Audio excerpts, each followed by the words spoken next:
Hi, and welcome to the Edge Summit here in New York City. I'm your host, Sherelle Dorsey, and I'm here in the digital content studio with Andrew Sun. Andrew, welcome. Thank you, Cheryl. It's good to be here. Yes, well, it's good to have you. So you are the Director of Global Business Development and AI for Retail at NVIDIA. That's right. And today I want to talk about this idea of the evolution of AI and personalization. And as you know, we've been having this conversation a bit ad nauseum on the stage today here at the Edge Summit. But I want to dive into just the fact that e-commerce is being revolutionized in this space at a record pace. NVIDIA has really played a large role in that. Can you speak to the innovation of these past few years, how that's evolved, and also how does that drive the future at NVIDIA? Yeah, absolutely. It's a really exciting time right now in e-commerce. But if you take a step back, e-commerce, Amazon, I think it was started about 30 years ago. And so today we're 30 years later, and for those first 30 years, the speed of which you could actually run technology was really governed by a CPU or Moore's law, which is just a fancy way of saying things doubled every 2 years.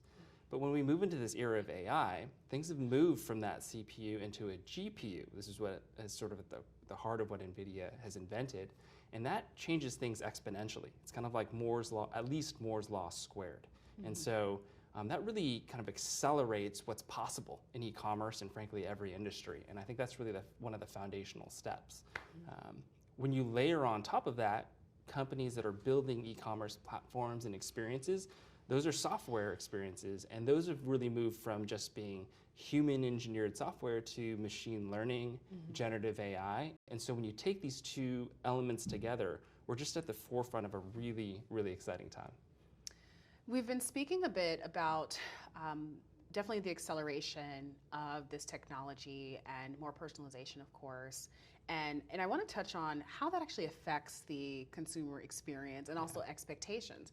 Because that acceleration has also trained us to expect things faster at such rapid pace, much more tailored to our past purchasing behaviors or our past buying behaviors in very unique ways. So how can brands today really best meet the needs of a changing consumer who's used to getting everything at the touch of a button? Yeah, I think you said it so well. I think retail at the end of the day is really about helping someone find what they want. And you kind of can't sell that which you can't find.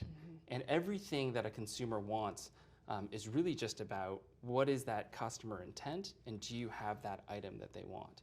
What's happening today in terms of the speed and the change in the market is that the available data that you can actually take to help signal and enrich what you know about what the customer's intent is, as well as what you can actually describe what you're selling, your catalog with, those things are proliferating exponentially. You can enrich so much of that. And so that is also an exciting opportunity, but also it comes with this compounding challenge, which is you actually have to have a lot of data to make that happen.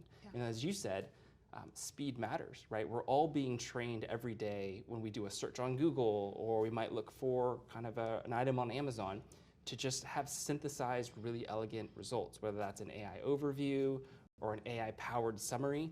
And so that's where accelerated computing is really key, is brands are gonna need to work underneath the hood with their partners, with companies like NVIDIA, to help accelerate the throughput of all that data, and then also be able to do all that data with minimal latency so they can deliver the best experience and really continue to meet that expectation.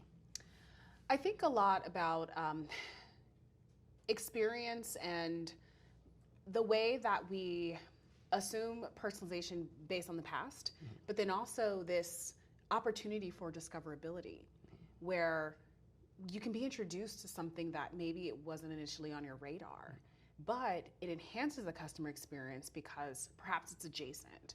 So I'm curious about how you all at NVIDIA are also thinking about ways in which to tie purchasing behavior or consumer behavior to new opportunities for introduction of resources or goods or services that maybe is a warm way to lead into a different kind of sales opportunity. Yeah, so I think what you're saying is so intriguing, right? Because this experience of shopping online, about discovery, it has to be novel and fresh and really appeal to what you think you want or what you may not have known you wanted.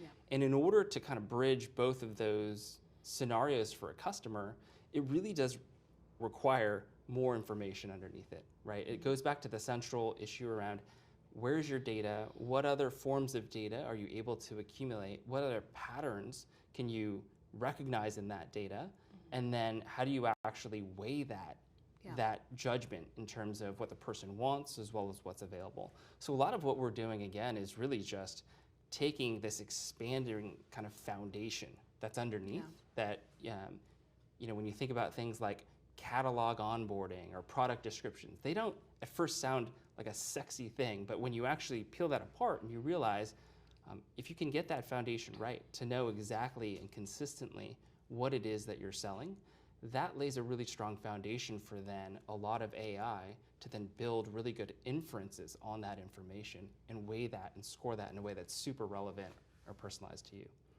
And so along the lines, where does this mean that brands should be investing in AI to start meeting that customer need? Yeah. One of the things that we've noticed at NVIDIA is obviously everyone in 2022 experienced ChatGPT, and it was this massive explosion, and it just kind of made sense. It was like an iPhone-like moment for AI. And in 2023, everyone started experimenting with generative AI. The area that we're seeing now in 2024 is brands really trying to focus on how do I actually learn from these experiments and take something into production. In order to do that, they really are starting to be very deliberate and thoughtful about what's the infrastructure that I'm going to need to do in order to support this? Where are the experts or partners that I need to actually implement this? And so that's where a lot of brands are focused right now, is setting up that core foundation of infrastructure and expertise that allows them to get into production. I love that you talked about the just explosion of the usage of AI in 2022. And I think we went from this space of, what is this? Are the robots going to kill us, right, as consumers? And then now around, we are now co-creating, and we're much more comfortable with leveraging AI almost in our day-to-day. So I'm curious about how just consumer confidence in AI also kind of changes how brands are adapting to a bit more consumer savvy, and how that might influence just the future of that personalization as the consumer gets more savvy, which again kind of becomes more impatient, as they're using these tools. Yeah, it's a great question. I think brands are evolving in both ways. As everyone that works at these enterprises has OpenAI in their pocket, or has used Gemini when they're looking for something on Google, they'll get an AI overview. So you're absolutely right. As consumers, our habits every day are being enhanced. Quality of information, speed of it, these micro moments where you just kind of get delighted with finding things. Where we see brands really starting to also think deliberately about how to protect their brand and their customer trust in this new opportunity of AI, you are starting to see folks experiment and think about which of these models should I be using for experimentation, and which of these can really allow me to scale. So in a way that protects my IP, that gives me a lot of flexibility of how I want to run and deploy AI. So you're seeing this evolution where folks are going from learning to perhaps experimenting with certain parts of their business and the data in more sensitive areas, and tuning a open source model, and then preserving the flexibility for them to run that, whether that's in the cloud, whether that's in multiple clouds, whether they train things in the cloud and they run inference on-prem. You're seeing a lot of this evolution of how to optimize and think strategically, both about ownership as well as control. Love that. Andrew, thank you so much for joining us, and just for you laying out this framework for us on AI personalization, that evolution, and also just sharing across what's happening at NVIDIA, and giving us those great examples, especially when we're thinking about just consumer use of AI. Awesome. Thank you so much for inviting me. Absolutely. And you have a talk here at the Edge Summit, and so if you are live streaming, be sure to check out Andrew Sun's talk today. Thank you again for joining us in the Content Studio. Thanks.